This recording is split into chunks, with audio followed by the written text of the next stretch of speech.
Very good morning to our listeners. Hope you had a great evening. A quick recap then ahead of the North American Open. And it's been economic data which has really driven market sentiment. The manufacturing PMIs from Europe and the UK coming in decidedly weak. In terms of Spain, it was the lowest since May of 2009. And for the Eurozone numbers, although 0.1 higher than expected in the final print, it does show that we're clearly below that 50-point level, that expansionary territory level.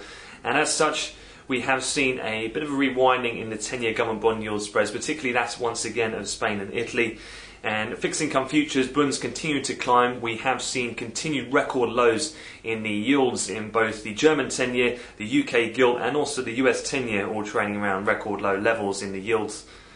In terms of other things, we saw the manufacturing number for the UK came in much weaker than expected. Also, the lowest since May of 2009, saw an aggressive move lower in terms of the cable and the currency market, which was trading down around 100 pips at its lowest point, but it has recovered slightly back to around the 153 handle.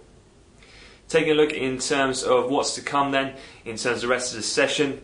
With Europe, we're looking out for any final and confirmation in regard to the Irish referendum. The early secret votes and the early indications from various Irish ministers have suggested that this has gone through, as it has been largely expected in Irish press throughout the week. The votes of yeses looks around the 60% margin.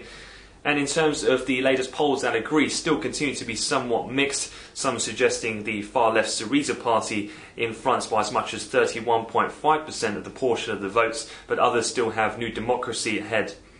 In terms of the major data release, though, of the day is no doubt the non-farm payroll release. The consensus estimate for the headline change in non-farms is 150,000 today.